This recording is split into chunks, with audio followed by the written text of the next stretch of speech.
Hey, how's it going out there, everybody? Hope everybody's having a great day. Thanks for coming in. Thanks for joining me. It's weekly recap time. Let's break it down. Weekly recap. I go over the week of running this semi truck. I have a fuel efficient operation. That's the goal of mine, is to use as little fuel as possible. That way I can take that money and do what I want to with it. And I lease to an 80-20 split refrigerated carrier. I pull their reefer trailer. It's included in the 20%. I'm responsible for the fuel. And I like to go out and back. I live in Minnesota. I like to go out. I like to come back, take a little time off, go out, come back, do it all over again, just over and over and over and over.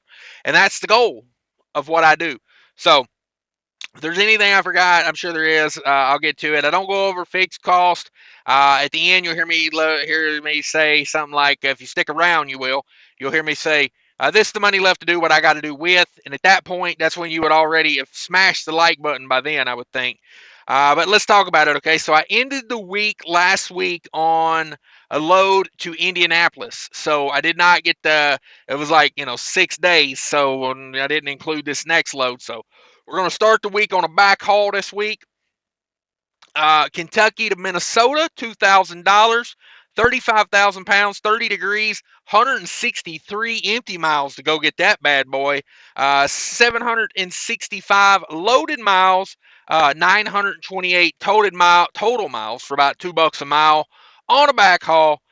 Ouch. That's what we've been doing here lately, though. And then we got back to Minnesota. Instead of going home, I immediately reloaded because I wanted to finish out the month good, because I took off a complete week in the month of March 2023. This is the end of March 2023 we're going over right here. So I just turned and burned, okay? So I grabbed a load out of Minnesota, 1 pick, 5 drops out of Minnesota.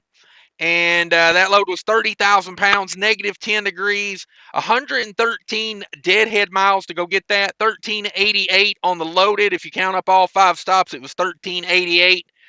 And that makes it 1501 total miles, and $5,700 is what that load paid. 5,700 on 1,500 miles. I didn't do the math on that. That's a pretty good rate, though.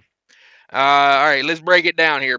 That's $7,700 total dollars for this 7-day period. This is a 7-day week right here. So $7,700. My cut of that, my 80% is $6,160. If you watched weekly recap last week, I made a little mistake on that. Honest mistake. I don't know. I must have been doing like 2 or 3 math problems at the same time, because I wrote down something just totally off the wall right there and didn't catch it till the video was already uploaded. That was really the only number that was messed up, as far as it messed up the breakdown on the money, but like the per mile was still right and everything. So I left the video up because it was an honest mistake.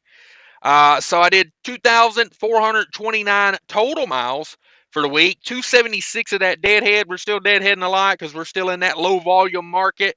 2153 on the loaded miles. That's 11% deadhead for those of you keeping track of that.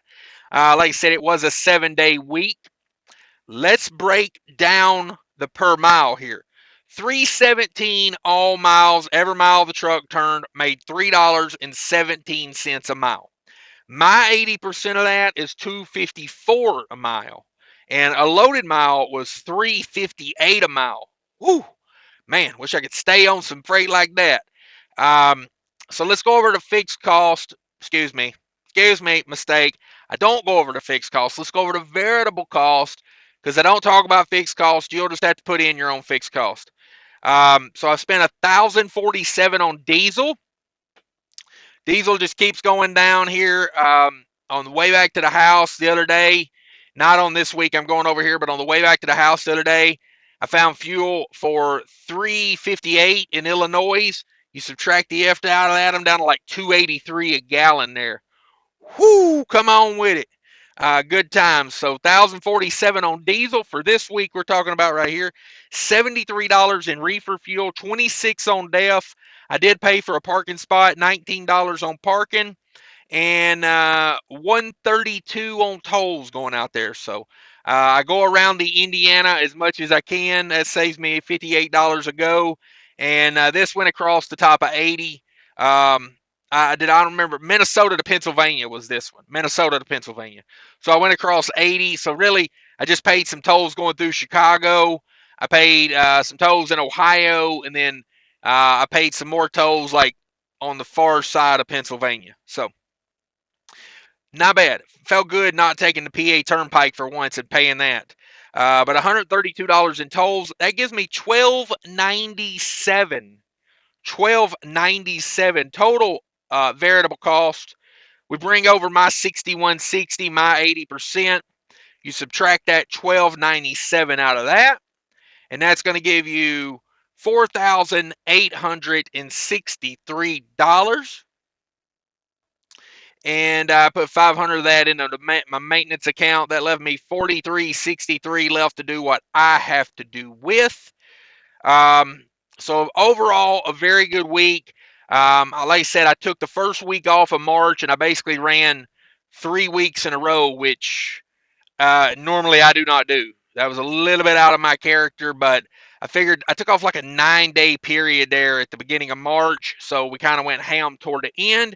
Recovered well. Not how I like to do it, but just the way things worked out. Sometimes it's nice to get that big block of time off versus a day or two here and a day or two there. But for you guys interested, fuel cost for the week, 43 cents a mile fuel cost.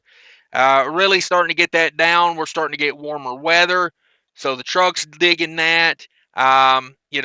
I'm thinking about taking my winter tires off. I put some open shoulder Michelins on here for the winter. I'm thinking about taking those off here in the next couple weeks, although the last day of March, we did get like 4 or 5 inches of snow in Minnesota, so maybe I should leave them on for like another year. I don't know. Is winter ever going to end in Minnesota this year? It's been ridiculous. But probably take those off soon. Put my older worn tires on there. When you put tires with less tread, they typically get better fuel economy. They're broke in, so may put those back on here in the next couple weeks. Maybe get fuel economy getting a little bit better. But the warmer weather is definitely helping. Fuel prices are going down. 43 cents a mile fuel cost, I'm very happy with. I can live with that. Very profitable doing that. That leaves me a lot of money on the table. So the only thing is, there's just not enough freight out here right now, to be honest about it. I don't know. I don't know what to say about it. It's just where we're at. You can say, let's protest this broker, and we can do that, but honestly, it comes down to economics. There's just not enough freight out here for everybody that's in this market. It's tough because that means some people got to go. Some people got to go. And I hate to say that, but that's honestly what we need right now. Economy to get better, but if they keep raising interest rates, I'm not seeing that happen anytime soon. So if they're going to continue to raise interest rates, some people are just going to have to step out of this market. I have been the guy that's had to do that before, and that's why I run a very fuel efficient operation, a very streamlined operation with minimal debt, because that's how you make it through these times. So keep that in mind. Make it through this, and you make it to a good freight market again. Try to do those things that you needed done when it was like this. Because if you prepare for this, the other times are awesome. It just keeps getting better and better. So that's a little piece of advice for us. But I think bickering about brokers is unproductive right now. Are they getting you? Yeah, because there's too many drivers, and when there was too many trucks and we were getting them, nobody talked about broker transparency then, did they? No. Everybody talking about get that money. But the economics have changed, and now everybody feels like the broker's ripping them off. And it's the economics. We're in a horrible freight market right now. So I wish you the best. I do. But that's it, guys. I'm out of here for weekly recap. Sorry to end on such a somber note, but we're in somber freight market right now. So that's what we do. Take care of each other out there. Remember, people are more important than trucking.